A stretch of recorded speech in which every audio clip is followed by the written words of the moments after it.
শুভেচ্ছা ও অভিনন্দন। আজকে যাকাত প্রসঙ্গে আলোচনা করার জন্য বলা হয়েছে। যাকাতুল আমওয়াল এবং যাকাতুল ফিতর, সম্পদের যাকাত এবং সাদকাতুল ফিতর, যাকে আমরা ফিতরা বলে জানি।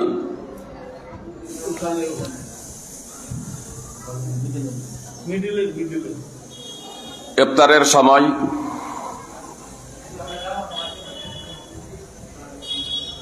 হতে প্রায় আর ঘন্টাখানিক সময় রয়েছে। ইফতারের প্রস্তুতি আমাদের নিতে হবে, তার জন্য প্রায় আধা ঘন্টা আগেই ছেড়ে দিতে হবে। এর তাৎপর্য হলো যে এখন আধা ঘন্টা আলোচনা, আর আলোচ্য বিষয় হলো দুটো: সম্পদের যাকাত এবং ফিতরা। তার কারণ ফিতরাও সামনে চলে আসছে। বিস্তারিত আলোচনা করা সম্ভব নয়, আমি শুধু সাধারণভাবে আপনাদের বলি। আল্লাহ তাআলা বলেন, ওয়াওয়াইলুল লিল মুশরিকিন আল্লাযীনা লা ইউতুনাজ যাকাত, ওয়াওয়াইলুল লিল মুশরিকিন আল্লাযীনা লা ইউতুনাজ যাকাত। মুশরিকদের জন্য ধ্বংস, মুশরিকদের জন্য ধ্বংস যারা যাকাত আদায় করে না। ওয়াহুম বিল আখিরাতি হুম কাফিরুন। মূলত তারাই আখিরাতকে অস্বীকারী।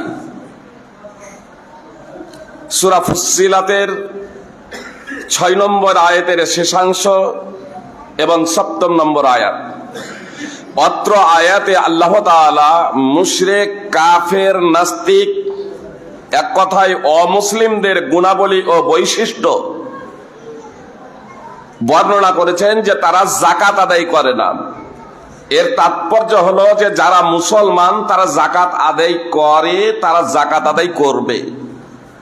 যারা ঈমানদার তারা যাকাত আদায় করবে। যারা যাকাত আদায় করে না তাদের ভয়ঙ্কর শাস্তির কথা আল্লাহ তাআলা পবিত্র কোরআনে একাধিক জায়গাতে উল্লেখ করেছেন। পবিত্র কোরআনের ভাষ্য বিভিন্ন ভাষায়, আমাদের মাতৃভাষায় হয়ে গেছে, আপনারা অধ্যয়ন করবেন। সূরা আলে ইমরান ৩ নম্বর সূরার ১৮০ নম্বর আয়াত তাফসীর সহ দ্রষ্টব্য,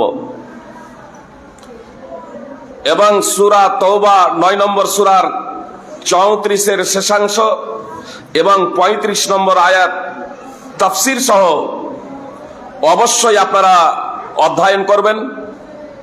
সময়ের প্রতি লক্ষ্য রেখে যাকাত আদায় না করলে তার যে ভয়ঙ্কর পরিণতি হবে, শাস্তি হবে, তার ব্যাখ্যা এবং বিশ্লেষণে আমি যাচ্ছি না। এই আয়াতগুলো যদি ব্যাখ্যা বিশ্লেষণ সহ যদি অধ্যয়ন করেন, তাহলে আপনার অন্তরে যদি ন্যূনতম ঈমানও থেকে থাকে, তাহলে আপনি যাকাত আদায় করতে শুরু করে দেবেন ইনশাআল্লাহ। এ প্রসঙ্গে অত্যন্ত ভয়ঙ্কর হাদিস রয়েছে, বুখারী সহ বিভিন্ন হাদিস গ্রন্থে হাদিস রয়েছে। যারা যাকাত আদায় করে না, যাকাত সম্পদে ফরজ হয়ে যাওয়ার পরেও যারা যাকাত দেয় না, তাদের প্রসঙ্গে রাসূলুল্লাহ সাল্লাল্লাহু আলাইহি সাল্লাম বলেছেন যে টেকো মাথা বিশিষ্ট বিষধর সাপ গলায় পেঁচিয়ে ধরবে এবং মুখমণ্ডলের ২ পার্শ্ব কামড়ে ধরে বলতে থাকবে, আনা মালুকা আনা কানজুক, আমি তোমার সম্পদ, আমি তোমার জমাকৃত মাল, আমি তোমার পঞ্জীভূত সম্পদ। এ সাপ অব্যাহত ধারায় কামড়াতে থাকবে। সহিহ বুখারী হাদিস নম্বর ১৪০৩। এবং সহিহ বুখারীর কিতাবুত তাফসীর হাদিস নম্বর 4565। এই জন্য আপনাদেরকে বলবো যে আসুন, যাদের আমাদের সম্পদের উপরে যাকাত ফরজ হয়ে গিয়েছে, এখনো যারা যাকাত আদায় করেনি তারা অবশ্যই যাকাত আদায় অনতিবিলম্বে করে দিই। যাকাতের নেশাব, সম্পদের যাকাতের নেশাব, কারো কাছে যদি সোনা থাকে তাহলে তার নেশাব হলো 7.5 ভরি, 7.5 তোলা। বর্তমানে যার ওজন হলো 85 গ্রাম। 7.5 তোলা সমান 85 গ্রাম সোনা। এই 85 গ্রাম সোনাটা সদা সর্বদা লক্ষ্য রাখবেন, মূল্য কম বেশি হতে পারে। কারো কাছে যদি 85 গ্রাম সোনা বা 7.5 ভরি সোনা থেকে থাকে, আর একটা বৎসর যদি অতিবাহিত হয়, তাহলে প্রতি বছরই 2.5% হারে যাকাত তাকে বের করতে হবে। যতক্ষণ পর্যন্ত 7.5 ভরি থেকে 85 গ্রাম থেকে কমে না যাচ্ছে, ততক্ষণ পর্যন্ত প্রতি বছরই আদায় করতে হবে। তার থেকে বেশি যত হবে, ওই 2.5% হারেই পুরোটাই আপনাকে যাকাত আদায় করতে হবে। কোন মহিলার যদি 7.5 ভরি সোনা থাকে, যতদিন 7.5 ভরি সোনা থাকবে প্রতি বছরই, যে তার উপরে একটা বৎসর অতিবাহিত হয়ে যাওয়ার পরে, মানে আজকে কোন মহিলা 7.5 ভরি সোনার গয়নার মালিক হলো, তো আগামী বৎসর যখন এই দিনটি আসবে, তখন তা থেকে 2.5% হারে তার উপরে যাকাত বের করা অপরিহার্য কর্তব্য। এর থেকে যদি বেড়ে যায়, তবু সেটা 2.5% হারেই সেটা বের করতে হবে। যতদিন 7.5 ভরি থাকবে, ততদিনই আপনার 2.5% হারে তাকে যাকাত বের করতে হবে, অন্যথায় শাস্তির সম্মুখীন হতে হবে। আমি বললাম, যার ওজন হলো 85 গ্রাম, গত শুক্রবারের আগে শুক্রবারে এই 85 গ্রাম সোনার মূল্য জিজ্ঞেস করেছিলাম আমার বন্ধু ব্যবসায়ী, এক সোনার ব্যবসায়ীকে। তিনি বললেন বর্তমানে 85 গ্রাম সোনার মূল্য হলো 6,78,000 টাকা। কারো কাছে যদি 52.5 তোলা চাঁদি থেকে থাকে, কারো কাছে যদি 52.5 তোলা চাঁদি থেকে থাকে, যার ওজন হলো 595 গ্রাম চাঁদি, আর একটা বৎসর অতিবাহিত হয়ে যায়, তাহলে তার উপরে যাকাত বের করা অপরিহার্য, শতকরা 2.5% হারে। যদি 595 গ্রাম থেকে চাঁদি কারো কাছে কমে যায়, তাহলে তখন আর তাকে যাকাত আদায় করতে হবে না।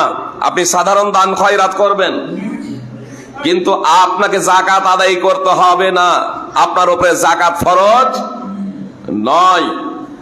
যদি 52.5 তোলা থেকে তথা 595 গ্রাম চাঁদি থেকে, রূপ থেকে আপনার চাঁদি কমে যায়, আর যখন 595 গ্রাম রূপা বা চাঁদি হবে, আর তার উপরে একটা বৎসর অতিবাহিত হয়ে যাবে, তখন তার উপরে শতকরা হারে 2.5% আপনাকে যাকাত বের করতে হবে।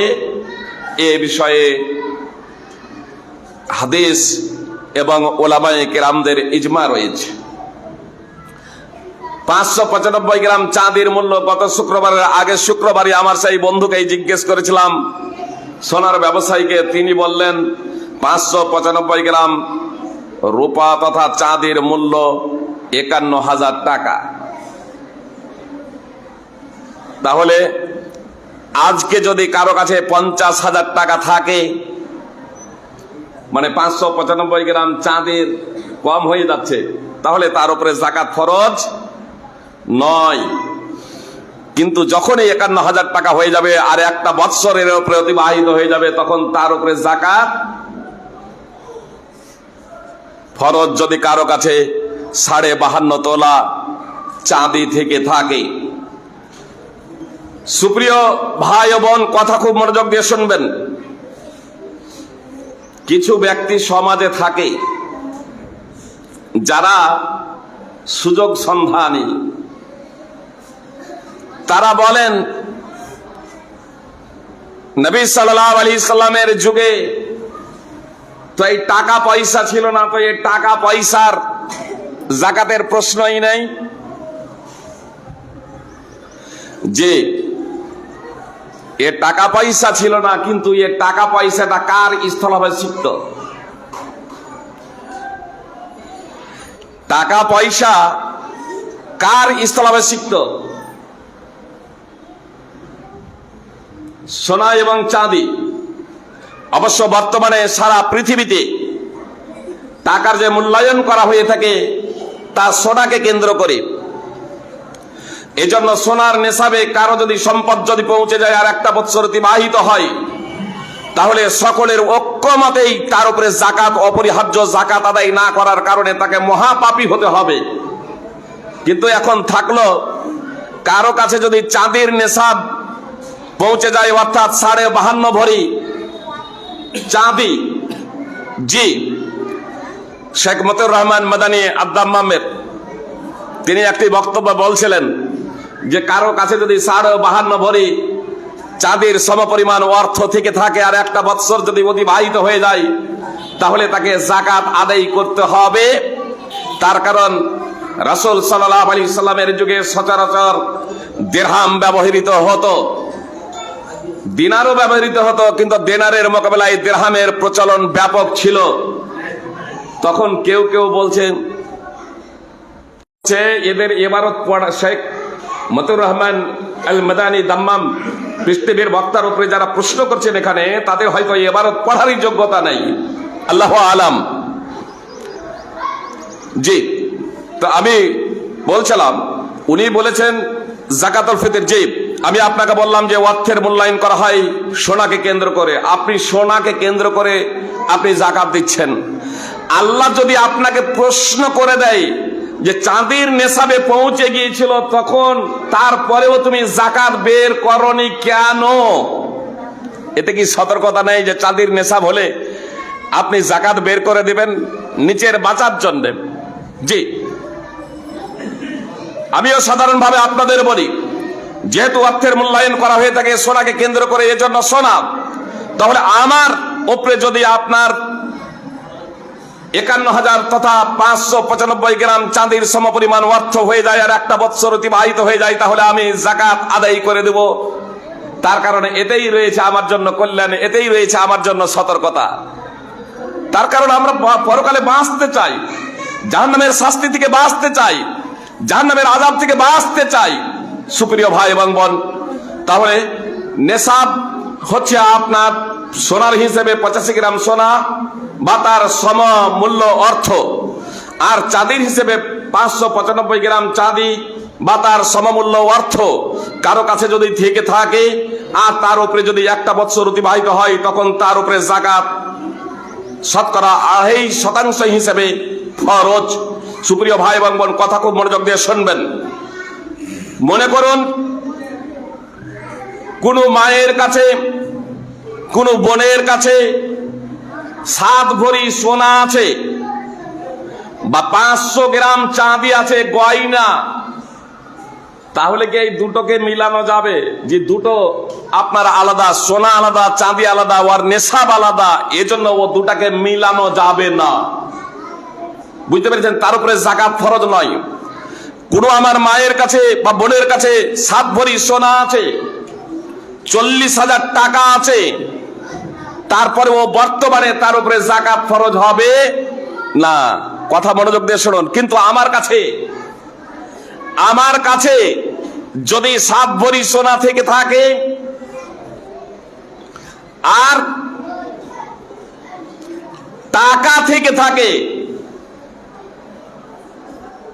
40,000 টাকা, 50,000 টাকা আমার কাছে আছে, 7 ভরি সোনা আছে, তাহলে আমার উপরে কি যাকাত ফরজ হবে? আমার মা এবং বোনেদের উপরে যাকাত ফরজ ছিল না, তাদের গয়না ছিল, যে গয়নাও 7.5 ভরি হলে যাকাত ফরজ, তাদের উপরে ফরজ নয়। কিন্তু আমার কাছে যদি থেকে থাকে, কথা খুব মনোযোগ দিয়ে শুনুন, তাহলে আমার উপরে যাকাত ফরজ হয়ে যাবে। কেন? আমার এই সোনাটা অর্থের দিকে প্লাস হয়ে যাবে। কেন? আমার জন্য সোনা ব্যবহার করা হারাম, আমি তো গয়না হিসেবে সোনা ব্যবহার করতে পারি না। তাহলে সোনা এবং চাঁদি আমার সম্পদ হিসেবে আসবে, সম্পদ আমার সম্পদের সাথে প্লাস হয়ে তখন নেশাব পরিমাণ হয়ে যাবে, আর তখন তার উপরে যাকাত ফরজ হয়ে যাবে। এই বিষয়টা আপনাকে ভাবতে হবে। অনেক ভাই আছেন, কেউ বলছেন যে সোনা কিনে রেখে দিই, 7.5 ভরি সোনাতে তো যাকাত ফরজ, তো 7 ভরি সোনা কিনে রেখে দিলাম, যে তাহলে যাকাত ফরজ নয়। যে আপনার উপরে যাকাত ফরজ, আপনার উপরে যাকাত ফরজ, আপনার অর্থের সাথে এটা প্লাস হয়ে যাবে।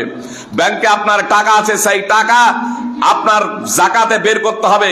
কেউ কেউ বলে, আরে ব্যাংকে তো টাকা আছে, সেই টাকা কিভাবে, সেই টাকা তো ব্যাংকে আছে, সেই টাকার যাকাত আদায় করতে হবে না, যেটা হাতে ক্যাশ থাকবে সেটা আদায় করতে হবে। জি না, ব্যাংকে আপনার টাকা আছে, সেই টাকারও আপনাকে যাকাত আদায় করতে হবে নিসাব পরিমাণ হয়ে গেলে। হ্যাঁ, যাদের পিএফ, সরকারি যারা চাকরি করছেন, এই সরকারি চাকরি করতে গিয়ে আপনার পিএফ এর টাকা যেটা বাধ্যতামূলক ভাবে আপনার সরকার কেটে নেয়, সেটার আপনাকে যাকাত আদায় করতে হবে না। তখন আদায় করবেন যখন আপনি হাতে পাবেন, তখন হিসাব করে 1 বছরের যাকাত আদায় করে দেবেন। তার কারণ ওটা আপনার হাতে নেই, ওটা আপনার হাতে নেই। কিন্তু ব্যাংকে আপনার টাকা আছে, এটা আপনার হাতে, আপনি যখন ইচ্ছা তখন আপনি উঠাতে পারেন। এজন্য এটার আপনাকে টাকা আদায়, যাকাত আপনাকে আদায় করতে হবে। সুপ্রিয় ভাই ও বোন, যদি তারপরেও এই যাকাত প্রসঙ্গে আপনাদের কিছু জিজ্ঞাসা করার থাকে, তাহলে আপনারা জিজ্ঞাসা করতে পারেন। যেহেতু সামনেই চলে আসছে আমাদের যাকাতুল ফিতর, এজন্য এই যাকাতুল ফিতর প্রসঙ্গেও কয়েকটি কথা আপনাদের সামনে আলোচনা করব। কথাটা একটু মনোযোগ দিয়ে শুনবেন। যাকাতুল ফিতর 1 সা খাদ্য ফরজ। জি, জেনে রাখবেন, ভারতবর্ষের মাটিতে 2টা জমিয়ত আছে, জমিয়ত আল হাদিস, 2টা জমিয়ত। তো 2 জমিয়তেরই নেতৃবৃন্দ, যে যদি এই জমিয়ত যদি বলেন আব্দুল্লাহ সালাফি, জমিয়ত আল হাদিস পশ্চিম বাংলার সভাপতি আব্দুল্লাহ সালাফি, তিনিও বলছেন যাকাতুল ফিতরে খাদ্যই দিতে হবে, খাদ্যর পরিবর্তে অর্থ দেওয়া না জায়েজ। আর যদি কেন্দ্রীয় জমিয়তে আল হাদিসের যদি প্রেসিডেন্ট যদি বলেন, সদর যদি বলেন, আসগার আলী ইমাম মেহেদী আল মাদানী হাফিজাহুল্লাহ, তিনিও ব্যর্থহীনভাবে ঘোষণা দিয়েছেন যাকাতুল ফিতরে খাদ্য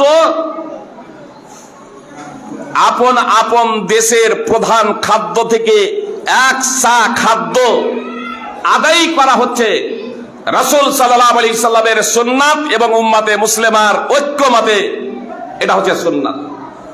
জি, মার্কাজি জমিয়তে আল হাদিস সারা ভারতবর্ষের আল হাদিসের যিনি নেতা,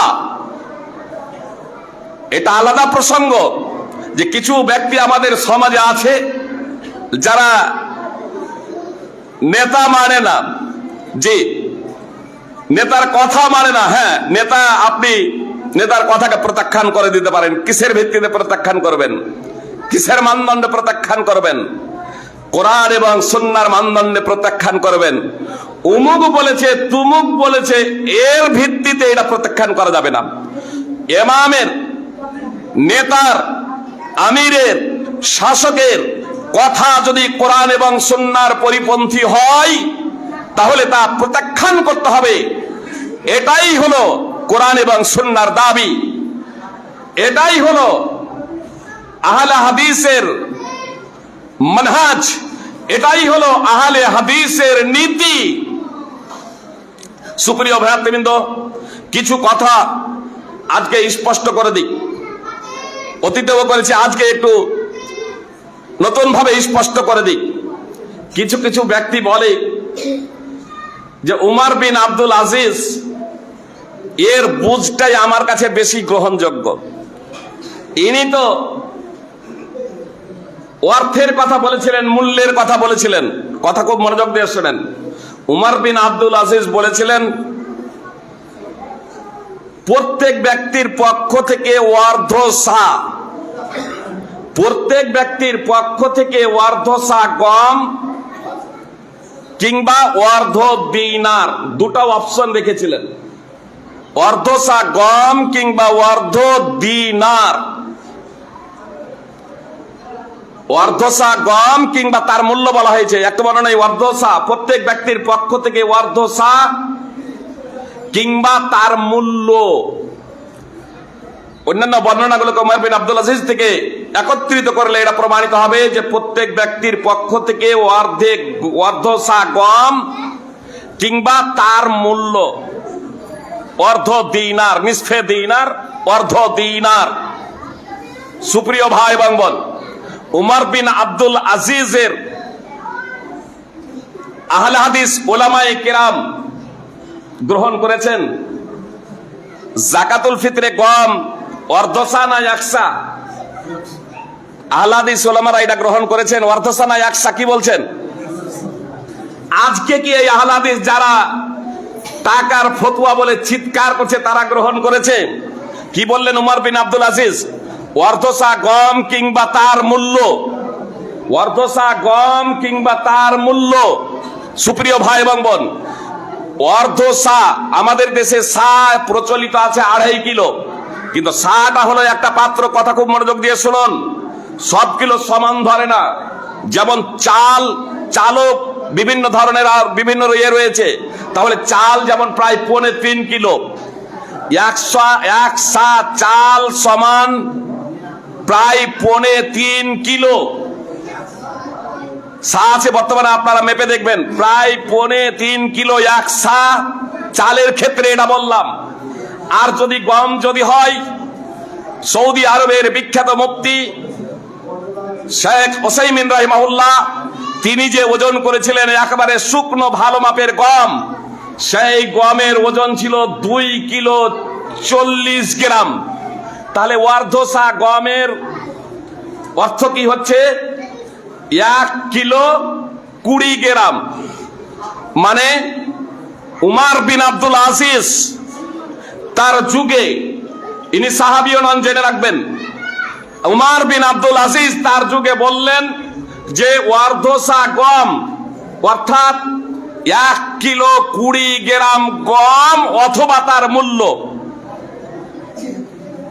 আজকে আমি আপনাদের বলতে চাই, কথা খুব মনোযোগ দিয়ে শুনুন, অর্ধসা গম অর্থাৎ 1 কিলো 20 গ্রাম গম কিংবা তার মূল্য যদি অর্ধসা গম, তাহলে গম যারা দিবেন, খাদ্য দেবেন, অর্ধসা গম দেবেন। তো সমস্ত আহলে হাদিস তার বিরোধিতা করছেন যে না, এটা চলবে না, উমর বিন আব্দুল আজিজের ফতোয়া গ্রহণ করা যাবে না। ফের তার টাকা, ফের অর্ধসা গম বা তার মূল্য। তাহলে অর্ধসা গমের মূল্য 1 কিলো 20 গ্রাম, মানে যার বর্তমান দাম হলো প্রায় 35 টাকা। কেউ যদি 35 টাকা যদি দেয়, তার ফিতরা আদায় হবে? উমর বিন আব্দুল আজিজ যারা টাকার ফতোয়া দিয়েছে তারাও কিন্তু এর ফতোয়া গ্রহণ আজকে বর্জন করে দিয়েছে। কেন? অর্ধসা গম বললেন তো, তাহলে অর্ধসা গম, তাহলে মূল্যের মূল্যায়ন করেছিলেন উমর বিন আব্দুল আজিজ। আসুন এবার আমি আপনাকে বলি, মূল্যের যদি মূল্যায়ন হয়, আজ পর্যন্ত পৃথিবীর কোন আহলে হাদিস না গ্রহণ করেন নাই। সুপ্রিয় ভাই এবং বোন, চাল গমের থেকে ডবল দাম, তাই না? আর 1 কিলো গমের ওজন কত? 1 কিলো গমের দাম কত? 1 কিলো 20 গ্রাম গমের দাম, মানে অর্ধসা গমের দাম বর্তমানে 35 টাকা।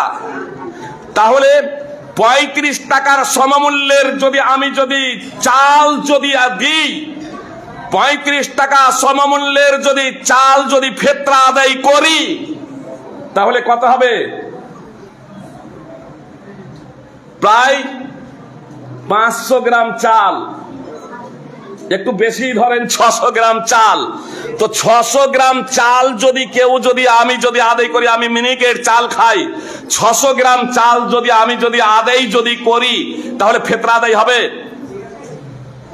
আজকে মডেল সর্দার যারা আছেন, কথা খুব মনোযোগ দিয়ে শুনেন, এবং যারা টাকা জায়েজ জায়েজ বলে চিৎকার করে বলছেন, কথা খুব মনোযোগ দিয়ে শুনেন, যে 600 গ্রাম চাল যদি আমি দিই, উমর বিন আব্দুল আজিজ যার কথাকে নিয়ে তোমাদের এত নাচন কুদন, সেই উমর বিন আব্দুল আজিজের ফতোয়া অনুযায়ী, তার কথা অনুযায়ী যে গম কিংবা তার মূল্য, তাহলে অর্ধসা গম কিংবা তার মূল্য, আর অর্ধসা গমের মূল্য 35 টাকা। আমি যদি 35 টাকা মূল্যের চাল যদি আদায় করি, কেন আদায় হবে না? সমস্ত ওলামায়ে কেরাম, পৃথিবীতে যত আলেম আছে, কথা খুব মনোযোগ দিয়ে শুনুন, সমস্ত আলেমের ঐক্য মতে কেউ যদি চাল যদি আপনার 500, 550 বা 600 আদায় করে দেয়, 35 টাকার যদি আদায় করে দেয়, তাহলে তার ফিতরা আদায় হবে না। কেন? তাহলে একদিকে উমর বিন আব্দুল আজিজের কথা গ্রহণ করছো, আবার পরক্ষণেই তার কথাকে তুমি প্রত্যাখ্যান করে দিচ্ছ কেন? কোন যুক্তিতে? সুপ্রিয় ভাই এবং বোন, উমর বিন আব্দুল আজিজ একজন ব্যক্তি ছিলেন, তার মাধ্যমে ভুল হতে পারে না? নবী সাল্লাল্লাহু আলাইহি সাল্লামের মাধ্যমে ভুল হয়েছে সুপ্রিয় ভাই এবং বোন, কিন্তু তিনি নবী ছিলেন, তিনি রাসূল ছিলেন। সূরা তাহরিম উঠান 1 নম্বর আয়াত তাফসীর সহ দ্রষ্টব্য। আল্লাহ তাআলা তার সংস্কার সংশোধন করে দিয়েছিলেন। ফাইজের মাধ্যমে যদি ভুল হয়ে যায়, আল্লাহ ওহী অবতীর্ণ করবেন না। উমর বিন আব্দুল আজিজের মাধ্যমে যদি ভুল হয়, আল্লাহ ওহী অবতীর্ণ করবেন না। একটা উদাহরণ দিই, তাহলে বুঝতে পারবেন। নবী সহিহ মুসলিম সহ বিভিন্ন হাদিস গ্রন্থে হাদিস আছে, নবী সাল্লাল্লাহু আলাইহি সাল্লাম মদকে সিরকা বানাতে নিষেধ করেছেন। আবু তালহা রাদিয়াল্লাহু তাআলা আনহু বলছেন যে ওয়ানাত ইয়াতিম উত্তরাধিকার সূত্রে মদ পেয়েছে। হে আল্লাহর রাসূল সাল্লাল্লাহু আলাইহি সাল্লাম, আমরা কি সেই মদগুলোকে সিরকায় পরিণত করব না? ওয়ানাদের সম্পদ যখন আপনার হারাম করে দেওয়া হলো, যেহেতু এরা উত্তরাধিকার, আর তো মদ পান করা যাবে না, উত্তরাধিকার সূত্রে যেহেতু এই মদগুলো পেয়েছে, মদ বানাই নাও, উত্তরাধিকার সূত্রে তারা পেয়েছে, তো এগুলো বিনষ্ট না করে, নষ্ট না করে, অপচয় না করে এগুলোকে যদি সিরকা বানিয়ে দেওয়া হয় আল্লাহ রাসূল, তো সিরকা বানিয়ে দেব না।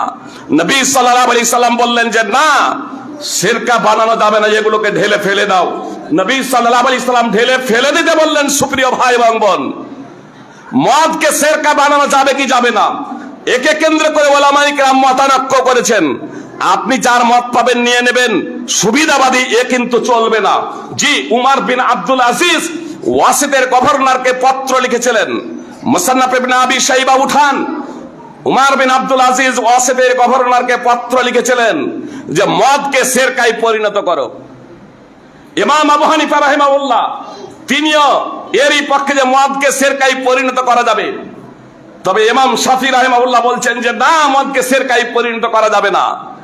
আহলে হাদিসের মানহাজ কি? যার কথা কোরআন এবং সুন্নাহর সাথে মিলে যাবে, তার কথাটাকে নিতে হবে, আর যার কথা কোরআন এবং সুন্নাহর পরিপন্থী হবে, তার কথাটাকে বিসর্জন দিতে হবে। এটা হলো আহলে হাদিসদের রীতি। ইদানিং কালে কোরআন এবং হাদিস তো পেশ করতে পায়, আমার ভাইরা পারেন না। আমার ভাইরা কোরআন এবং হাদিস পেশ করতে পারেন না। তারা উমুক বলেছে, উমুক বলেছে, কথা খুব মনোযোগ দিয়ে শুনুন। উমুক বলেছে, এটা যদি আমরা বলতে শুরু করে দিই, তাহলে কাগজ লিখে যদি চিপকানো হয়, জি, তাহলে আমাদের পশ্চিম বাংলার যে কয়েকজন টাকাতে ফিতরায়, যাকাতুল ফিতরে টাকা দেওয়া যায় বলছে, আপনার নাম লিখে লিখে তাদেরকে ঢেকে দেওয়া যাবে।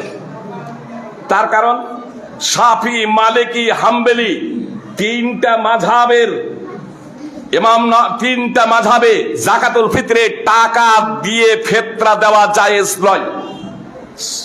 জি, তিনটা মাযহাবে টাকা দিয়ে ফিতরা আদায় করা জায়েজ নয়। এ কথাই বলেছেন ইমাম শাফি, ইমাম মালিক, আহমদ ইবনে হাম্বল রাহিমাহুল্লাহ। সব থেকে বেশি হাদিস মুখস্থকারী ছিলেন ইমাম আহমদ ইবনে হাম্বল রাহিমাহুল্লাহ। সবাই এ বিষয়ে একমত যে ইমাম আহমদ ইবনে হাম্বল রাহিমাহুল্লাহ 10 লক্ষ হাদিসের হাফেজ ছিলেন। তো ইমাম আহমদ ইবনে হাম্বল তিনিও বলছেন খাদ্যের পরিবর্তে টাকা পয়সা দেওয়া না জায়েজ। ইদানিং কালে কেউ কেউ বলতে শুরু করেছেন সনদবিহীন ভাবে যে ইমাম বুখারী যাকাতুল ফিতরে টাকা দেওয়ার কথা বলেছেন। যে আমি বলছি ইমাম বুখারী যাকাতুল ফিতরে টাকা দেওয়ার ব্যাপারে বলেছে, উমুক বলেছে, তুমুক বলেছে, এটা নয়। ইমাম বুখারী কোথায় বলেছেন সনদ সহ পেশ করুন। ইমাম বুখারী থেকে ফিতরায় টাকা দেওয়ার ব্যাপারে কোনো প্রমাণই নেই, বরং স্পষ্টভাবে খাদ্যের কথা উল্লেখ করেছেন। হাদিসও উল্লেখ করেছেন এবং খাদ্যের কথা উল্লেখ করেছেন। ইমাম বুখারী রাহিমাহুল্লাহ আপনার যাকাতের ব্যাপারে বলেছেন যাকাত আলাদা আর ফিতরা আলাদা।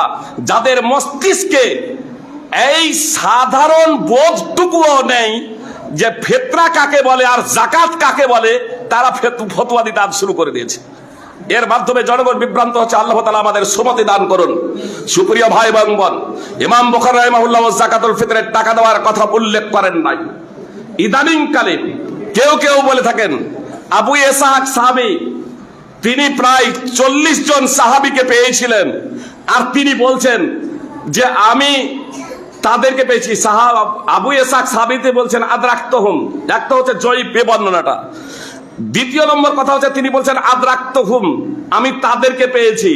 আর এরা বলছে সাহাবী অনুবাদ করে বসে আছে, বলছে 38 জন সাহাবীকে যে পেয়েছিলেন।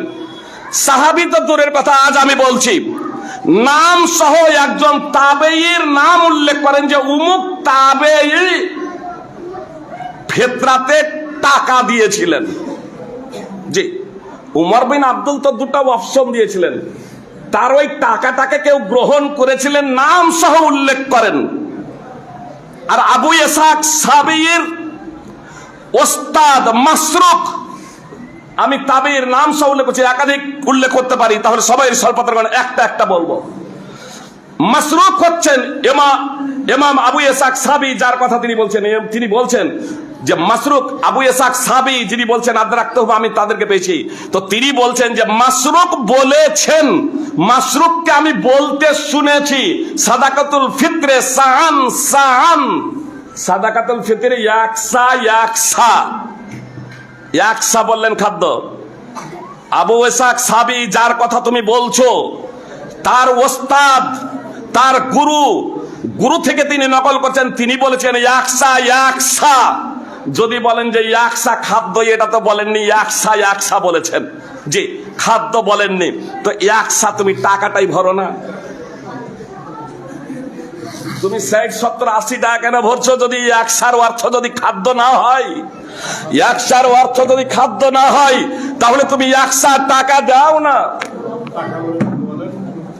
জি, 100 টাকা ভরো, প্রায় 2.5 কিলো টাকা ওজন করো, দেখি কত বাপের বেটা আছো। 100 জি সাহাবী, তাহলে সাহাবীকেও নিয়ে একজন সাহাবী থেকে আপনি প্রমাণ করুন নাম। আবু ইসহাক সাহাবী আব্দুল্লাহ ইবনে উমারকেও দেখেছেন, আবু ইসহাক সাহাবী আব্দুল্লাহ ইবনে উমারকেও দেখেছেন। তা আব্দুল্লাহ ইবনে উমার আজীবন খাদ্য দিয়ে ফিতরা আদায় করেছেন, আজীবন। সহিহ বুখারীর হাদিস অধ্যয়ন করুন। জি, তাহলে আজীবন যাকাতুল ফিতর, সহিহ বুখারী হাদিস নম্বর 1511, আজীবন খাদ্য দিয়ে আব্দুল্লাহ ইবনে উমার শুধু নিজের পক্ষ থেকেই নয়, নিজের গোলামের ছেলেদের সন্ততিদের পক্ষ থেকেও আপনার খাদ্য দিয়ে ফিতরা আদায় করেছেন। ইদানিং কালে আরো তারা একটা বলে যে উমরের যখন যুগ হলো, উমরের যখন খিলাফত হলো, উমরের খিলাফতে, জি উমরের খিলাফতে লোকেরা 10 দিরহাম করে গোলামের পক্ষ থেকে ফিতরা আদায় করেছিলেন। আসুন সুপ্রিয় ভাই এবং বোন, কথা খুব মনোযোগ দিয়ে শুনুন। নবী সাল্লাল্লাহু আলাইহি সাল্লামের ইন্তেকালের 2-3 বছর পরেই রাসূল সাল্লাল্লাহু আলাইহি সাল্লামের ইন্তেকালের প্রায় 3 বছর পরে উমর রাদিয়াল্লাহু তাআলা আনহু খলিফা হলেন। নবী সাল্লাল্লাহু আলাইহি সাল্লাম 11 হিজরি রবিউল আউয়ালে ইন্তেকাল করেছেন, আর উমর রাদিয়াল্লাহু তাআলা আনহু খলিফা হচ্ছেন 13 হিজরিতে আবু বকর সিদ্দিক রাদিয়াল্লাহু তাআলা আনহুর ইন্তেকালের পরে। বলছে যে তারা বলছে যে উমর ফারুক রাদিয়াল্লাহু তাআলা আনহু যখন খলিফা হলেন তখন লোকেরা নিজেদের গোলামদের পক্ষ থেকে 10 দিরহাম করে ফিতরা দিতে শুরু করেছিলেন। সুপ্রিয় ভাই এবং বোন, নবী সাল্লাল্লাহু আলাইহি সাল্লামের যুগে ইয়াকসা কিনার জন্য আপনি বলছেন অর্ধসা কেনার, একসা কেনার জন্য দিরহাম ছিল না। তো নবী সাল্লাল্লাহু আলাইহি সাল্লামের ইন্তেকালের প্রায় 3 বছর পরেই 10 দিরহাম দিয়ে একসা খাদ্যের বিনিময়ে 10 দিরহাম দিতে শুরু করে দিলেন। তাদের আবার গলাবাজি কত, বলছে সনদ সহিহ। সাঈদ ইবনে মুসাইয়্যিব বলছেন, কথা খুব মনোযোগ দিয়ে শুনেন।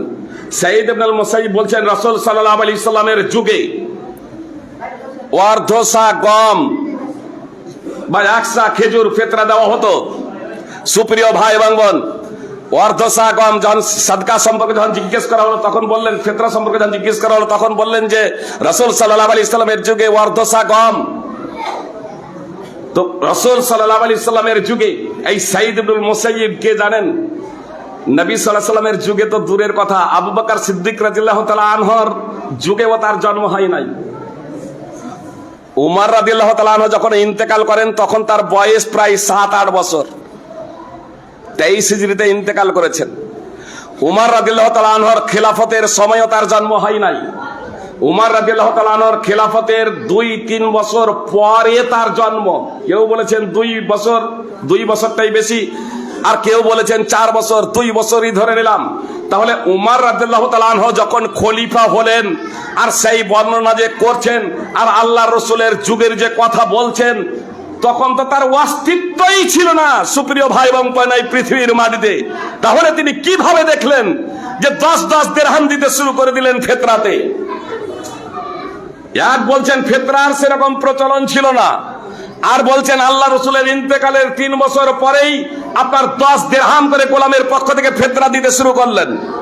কোনটা বলছেন সুপ্রিয় ভাই এবং বোন? আসলে এই গোজামিল কথা এবং অবাস্তব কথা এবং অজ্ঞতা এবং অনভিজ্ঞতা, কথা খুব মনোযোগ দিয়ে শুনুন।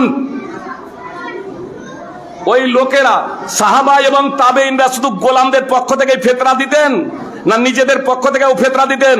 কি বলছেন? ফিতরা কি শুধু গোলামদের উপরে ফরজ, আমাদের উপরে ফরজ নয়? তো গোলামদের পক্ষ থেকে দিতেন 10 দিরহাম, নিজেদের পক্ষ থেকে কি দিতেন? নিজেদের পক্ষ থেকে কি দিতেন না? শুধু গোলামদের কথা হলো কেন? সুপ্রিয় ভাই এবং বোন, আসলে তাদের এটা অনভিজ্ঞতা, বরং তাদের অনভিজ্ঞতা এবং অল্প জ্ঞানের পরিচয় বহন করে এত দ্বারা। আসলে এই বিষয়টা উল্লেখ করেছেন একাধিক গ্রন্থে, এটা বর্ণিত আছে। জি, আপনার ইমাম ইবনে সাদের আত-তাবাকাতুল কুবরায় রয়েছে, ইমাম ইবনে হাজমের আল মুহাল্লাই রয়েছে, ইমাম বাইহাকির মারিফাতুস সুনানে রয়েছে, ইমাম ইবনে আব্দুর রাজ্জাকের মুসান্নাফ ইবনে আব্দুর রাজ্জাকে রয়েছে, আরো বহু গ্রন্থে রয়েছে। আপনার আনাস বিন মালিক থেকে, সুবাইল বিন আউফ থেকে, জি সুবাইল বিন আউফ জাহিলিয়াতের যুগ পেয়েছিলেন। জি, ইনি সাবালক, ইনি দেখেছেন। স্বয়ং আনাস রাদিয়াল্লাহু তাআলা আনহু তিনিও বলছেন আসলে কিছু ব্যক্তি উমর রাদিয়াল্লাহু তাআলা আনহুকে বললেন, যখন তারা ঘোড়া এবং গোলামের যখন মালিক হলেন, বেশ যখন ঘোড়া এবং অনেক গোলামের যখন মালিক যখন হলেন, তখন তারা বললেন যে আমরা মনে করি যে আমাদের গোলামদের পক্ষ থেকে 10 দিরহাম দেব। তো প্রতি বছর প্রত্যেক গোলামের পক্ষ থেকে এবং প্রত্যেক ঘোড়ার পক্ষ থেকে 10 দিরহাম করে দিতেন। ঘোড়ার পক্ষ থেকে ফিতরা আদায় করতে হয় নাকি? যে ঘোড়ার পক্ষ থেকে ফিতরা, আল্লাহ সুমতি দান করুক। সুপ্রিয় ভাতৃবৃন্দ, আসলে আর এগুলোকে কিছু লিখে দিলাম জনগণ, এই তো তাহলে সাহাবীদের যুগ থেকে এরকম পাওয়া যায়। আর এজন্যই ওরাও জানে তাদের দুর্বলতা, আর এজন্যই কেউ যখন তাদেরকে বলে যে আচ্ছা একবার আলোচনায় বসেন, সমস্যার সমাধান হয়ে যাবে, তখন ওরা এদিক ওদিক ঝাঁকতে শুরু করে দেয়, বলছে বসবো না। একদা তারাই বলছিল যে ফাইজি সাহেবের সাথে আলোচনা করার জন্য এই পশ্চিম বাংলার আলেমদের দিয়ে হবে না, বাইরে থেকে আলেম নিয়ে আসতে হবে। যে চাঁদা, তার জন্য বলে হলো চাঁদা। যে আরে ভারতবর্ষ থেকেও তো আলেম আসে, সৌদি আরব থেকেও আলেম আসে, তারপরে এখন পর্যন্ত তোমাদের চাঁদাই সংগ্রহ হয়নি। আসলে তারা জানে যে তারা ভুলের উপরে আছে, অথচ কিছু মানুষ শুধু হাতধর্মী এবং জিদ। সুপ্রিয় ভাই এবং বোন, টাইম অবশ্য শেষ হয়ে গেছে, শুধু একটা কথা বলে দিই। তারাই বলছে যে চালের কথা তাহলে কোথায় আছে? জি তোমরাই তো বলছো যে আপনি আব্বাস রাদিয়াল্লাহু তাআলা আনহু যে বলছেন রাসূল সাল্লাল্লাহু আলাইহি সাল্লাম ফরজ করেছেন যাকাতুল ফিতরকে তুহরাতাল লিসাইবি মিনাল লাগবি ওয়ার রাফাস ওয়া তু'মাতাল লিল মাসাকিন। তো এই ওয়া তুমাতা শুধু তুমাত শুধু খাদ্য নয়, এটা সম্পদ।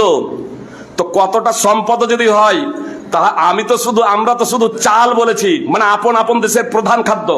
আর আমরা বাংলায় বসবাস করি, আর বাংলার প্রধান খাদ্য হচ্ছে চাল এবং গম, এজন্য আমি চাল বলেছি। আরে তোমরা যারা চালকে প্রত্যাখ্যান করছিলে, তোমরা তো আরো সম্পদ টাকা পয়সাও নিয়ে চলে এলে, কিন্তু কতটা দিবে এখানে বলা হয় নাই। তো আসুন, তুমি যদি টাকা পয়সায় নাও, আমি যেমন চাল নিলাম খাদ্য প্রধান বলে, আদ্দু সাম মিন তুআম ফিল ফিতর, সহিহুল জামে হাদিস নম্বর 242, নবী সাল্লাল্লাহু আলাইহি সাল্লাম বললেন একসা খাদ্য দাও। আর তোমার নিকটে তুমা যখন আপনার সম্পদ, তাহলে আমি যেমন একসা চাল দিচ্ছি, তুমিও আজ পর্যন্ত সমস্ত আহলে হাদিস আপন আপন খাদ্য প্রধান দেশের প্রধান খাদ্য হিসেবে চালকে গ্রহণ করে এসেছে। জি আপন আপন দেশে আমাদের বিশেষ করে বাঙালি ওলামায়ে কেরাম, ভারতবর্ষের ওলামায়ে কেরাম, আর তোমরাও। আর তারপরে যখন তোমরা সম্পদ টাকা পয়সাও বলছো, তো একসা টাকা পয়সা দাও না, তখন 50 আর 100 টাকা কেন? যখন এটাও যখন সম্পদ, আল্লাহ রাসূল সাল্লাল্লাহু আলাইহি সাল্লাম তো 50 আর 100 টাকা বলেন নাই। বিস্তারিত আলোচনা করার সময় নেই, শুধু একটা কথা বলি সুপ্রিয় ভাই বোন, সহিহ বুখারী মুসলিম সহ বিভিন্ন হাদিস গ্রন্থে আছে, নবী সাল্লাল্লাহু আলাইহি সাল্লামের যুগে অন্যান্য খাদ্য তো খাদ্য, আপনার খেজুরও বিভিন্ন ধরনের ছিল। যেমন আজকে চাল বিভিন্ন ধরনের আছে না নেই? কতটা চাল, কতগুলো চালের রেট 40 টাকা, 50 টাকা, 60 টাকা, 70 টাকা, 100 টাকা, 150 টাকা, বিভিন্ন ধরনের চাল আছে না নেই? অনুরূপ ভাবে রাসূল সাল্লাল্লাহু আলাইহি সাল্লামের যুগে খেজুরও বিভিন্ন কোয়ালিটির ছিল। 2 সা খেজুর দিয়ে 1 সা খেজুর নেওয়া হতো, 2 সা খেজুর দিয়ে 1 সা খেজুর। তাহলে খেজুরের মূল্য তারতম্য ছিল না? ছিল না? সাহাবায়ে কেরাম একদা 2 সা খেজুরের বিনিময়ে 1 সা খেজুর, ভালো ভালো খেজুর নিয়ে এলেন। আল্লাহ নবী সাল্লাল্লাহু আলাইহি সাল্লামকে যখন দেওয়া হলো, আল্লাহ নবী সাল্লাল্লাহু আলাইহি সাল্লাম বললেন, খাইবারের সমস্ত খেজুর কি এই ধরনেরই? তো সাহাবায়ে কেরাম বললেন যে না আল্লাহ রাসূল, আসলে 2 সা খেজুরের বিনিময়ে 1 সা খেজুর নিয়েছে।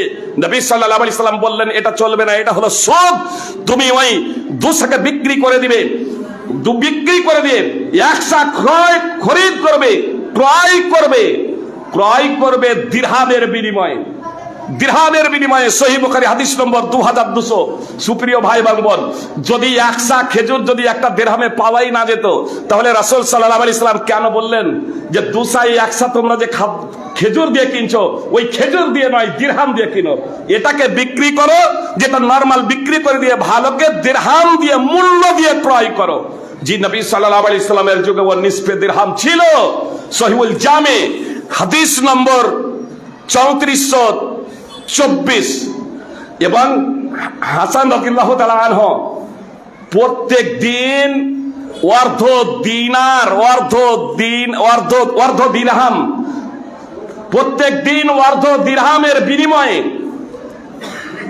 গোশত ক্রয় করতেন, অর্ধ দিরহামের বিনিময়ে। নবী সাল্লাল্লাহু আলাইহি সাল্লামের যুগে মনে হয় দিনার বলে দিয়েছি, আসলে দিনার হবে না, দিরহাম, নিসফে দিরহাম রাসূল সাল্লাল্লাহু আলাইহি সাল্লামের যুগে ছিল। সহিহুল জামে হাদিস নম্বর 3424। আল্লাহ তাআলা আমাদের প্রত্যেকে আপন আপন দেশের প্রধান খাদ্য অনুযায়ী ফিতরা আদায় করার তৌফিক দান করেন, আমিন। আল্লাহ তাআলা আমাদের রোজা এবং যাকাতুল ফিতরকে যাতে কবুল করেন, আমরা যাতে মুহাম্মদ সাল্লাল্লাহু আলাইহি সাল্লামের পদ্ধতি অনুযায়ী নামাজ, রোজা, হজ, যাকাত, আমাদের আচার ব্যবহার, কৃষ্টি কালচার এবং সমস্ত আপনার উঠা বসা, চলাফেরা, ব্যবসা বাণিজ্য সবকিছু যাতে মুহাম্মদ সাল্লাল্লাহু আলাইহি সাল্লামের সিস্টেম পদ্ধতি তথা কোরআন এবং সুন্নাহকে ফলো করে আমরা চলতে পারি, তার জন্য আল্লাহ তাআলার কাছে তৌফিক কামনা করি। আমরা সবাই প্রচেষ্টা করব পবিত্র কোরআন এবং সুন্নাহ অনুযায়ী জীবনযাপন করার। বিলাল রাদিয়াল্লাহু তাআলা আমাকে সাহরির আযান দিয়েছেন। বলতে গেলে তো এটাই বলবো, আর আমার এই আলোচ্য বিষয় শেষ হয়নি। আলোচ্য বিষয়কে বাদ দেন, আলোচ্য বিষয়কে কেন্দ্র করে কারো প্রশ্ন থাকলে আমি জবাব দেব। আলোচ্য বিষয়কে কেন্দ্র করে, যাকাত এবং যাকাতুল ফিতরকে কেন্দ্র করে কারো যদি প্রশ্ন থাকে, জিজ্ঞাসা থাকে তাহলে জবাব দেবো। আউট যেহেতু এটাতে আউট আছে, আমি তো আমার বক্তব্যকেই আপনার শর্ট করলাম টাইমকে সামনে রেখে, এজন্য এটার আজকে জবাব দেবো না আমি। যে আপনার দুটো জিনিস, যদি মালের জাকাত লাগবে কিনা, মালের জাকাত লাগবে কিনা। নেশাব আমি বলে দিয়েছি, সোনার হিসেবে 85 গ্রাম সোনা বা তার সমপরিমাণ অর্থ, চাঁদির হিসেবে 595 গ্রাম চাঁদি বা তার সমপরিমাণ অর্থ এবং 1 বছর অতিবাহিত হওয়া। এখন বিষয়টা হলো, আমি একজন ব্যবসায়ী, আমার কাছে সম্পদ আছে, তো এই সম্পদেরও কি আমাকে জাকাত বের করতে হবে? যে নেশাব পরিমাণ হয়ে যাওয়ার পর আমার যেহেতু এটা ব্যবসার সম্পদ, এই ব্যবসার সম্পদের আমাকে হিসাব করে জাকাত আমাকে বের করতে হবে। অর্থ এবং সম্পদ দুটাই প্লাস হবে। উদাহরণস্বরূপ, আমি জমি চাষাবাদের জন্য, আমার জমি আছে চাষাবাদের জন্য, সেই জমির আপনাকে জাকাত লাগবে না। জমি থেকে যে ফসল উৎপন্ন হবে নেশাব পরিমাণ হলে আপনাকে ওসুর বের করতে হবে। কিন্তু আমি একজন জমি ব্যবসায়ী, জমি কিনি আর বেচি, জমি কিনি আর বেচি। উদাহরণ দিচ্ছি, আবার বলিয়েন না যে ফেজি সাহেব মিথ্যা কথা বলেন, জমি ব্যবসায়ী নয়, তবু জমি কিনি আর বেচি উদাহরণস্বরূপ। যে তাহলে ওই জমিটা আমার সম্পদে চলে আসবে, বুঝতে পেরেছেন? যতটা জমি আমার থাকবে কিনা বেচার জন্য, আমি ক্রয় করছি, বিক্রি করছি, তাহলে এটা আমার সম্পদে চলে আসবে। এটা আপনার হিসাব করে আমাকে জাকাত আদায় করতে হবে। হ্যাঁ, বসবে। আসসালামু আলাইকুম রহমতুল্লাহ। ওয়ালাইকুম আসসালাম ওয়া রাহমাতুল্লাহি ওয়া বারাকাতুহু। আপনারা নিজ নিজ জায়গায় স্থান গ্রহণ করবেন ইনশাআল্লাহ। সুবহানাকা আল্লাহুম্মা ওয়া বিহামদিকা আশহাদু আল্লা ইলাহা ইল্লা আনতা আস্তাগফিরুকা ওয়া আতুবু ইলাইক।